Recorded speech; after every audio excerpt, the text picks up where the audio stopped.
I think there's a general good feeling that somebody is spending some money in Maine. We're looking for the next big industry to take the place of some of the ones that are cutting back. And to have somebody taking a chance on Maine, it feels really good.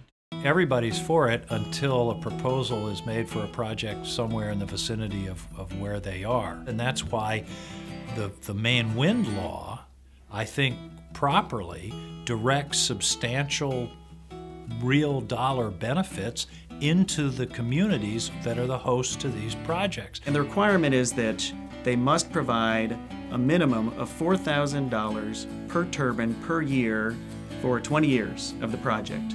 So that can be a fairly significant amount of money. If it's a 50 turbine project, that would be $200,000 a year for 20 years. And additionally, there are tax benefits, which are very substantial. A wind project can pay anywhere from 20% of the town's taxes to, in our case, in the 80% range. A typical house is going to go from $1,300 or $1,400 a year of taxes to $280 or something. In Washington County, we were able to create a TIF district. A TIF is a state incentive tool for economic development. A TIF will essentially take the tax on that project, instead of it going back to the state at the year-end evaluation to the general fund, this money is kept in the local community. There are lots of different ways that communities can put TIF money to work. For example, in Washington County, a small business located in the unorganized territory can now apply to get a grant to promote their business. So whether it's seafood pies, whether it's road for guides and for tourism, whether it's a community learning center that's being expanded, these TIF dollars have made a real difference, and they have helped our community grow. It's been great for us, and it's been great for Washington County. We have the willingness of an investor, we have a state incentive program, the TIF program, and we have a community and a state that is open and willing to alternative energy and new ideas to stop doing business the way we've always done business, because things have to change. Just with the past couple of years, everybody knows the economic downturn has hit everybody, and small businesses and not just the stores and stuff, the contractors and stuff everybody's downsizing because they're losing work or the work isn't out there. I mean, we've pretty well gone through our woods. A lot of guys are traveling 2 or 3 hours to go to work now, one way.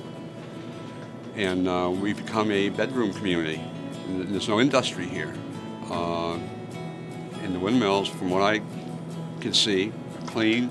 I can't imagine not wanting that into the area. You just saw the total change in the town, because in a matter of days, there was a significant increase in construction activity, personnel on site, starting to consume any available rental or hotel space. We've seen a dramatic uptick in people coming through, the construction people. Normally about this time we're wrapping up for the winter, looking for snow sledders and snowy weather, and that's just not the case this time. For our small area here, we could use the tax money in any kind of business. They're talking 6 to 12 jobs. That would put them almost the largest employer in Bingham, other than the school district. Any jobs at this point would be beneficial. It's a small community, and if you get 10 jobs, then that's a big impact. It's helped this area tremendously.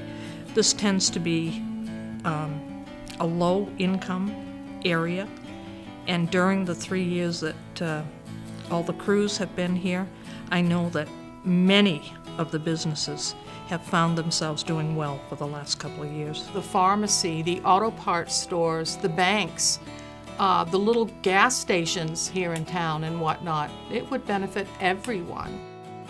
The East Grand Adventure Race has been an event that we've offered every year now for quite a few years. It's set up similar to a triathlon. There's a instead of a running portion, it's a bushwhacking portion where they actually have to take map and compass and find themselves through the woods. Then you ride your bike for about 9 miles, I believe. And then at the end of there, you go on the canoe for around 9 miles too. Stetson Wind gave us $1,000 to help towards the adventure race.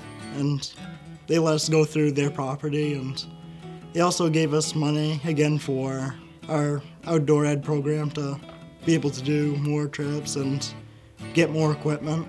I personally see it, not just for outdoor education, but for our students as an opportunity to really see what goes on outside of Danforth in the sense of, you know, this technology, this is new technology, this is something worth learning about. I've seen it quite motivational for a lot of kids. It's been a win-win as far as our students go. Oakfield is a town of roughly 800 people. It used to be a railroad town. It employed a lot of people here in town.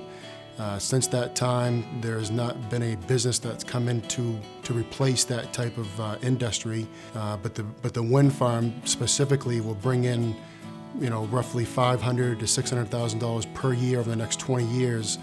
With us here in town of Oakfield, our railroad was a big taxpayer here, and our railroad is diminished a lot, and there's not much industry, and with the income and with the amount of money that in the TIFs, set up in the TIFs, and the amount of money is going to the landowners, and it's just a pretty big boost. I feel that this will keep younger people here. We have so many young people that are leaving our area, and I feel that with wind power, it's going to create some new jobs in this area, and I'm very much for younger people. And I've taught school for 35 years, business education, so I'm business-minded, and I really think that the wind power is going to be super for our area.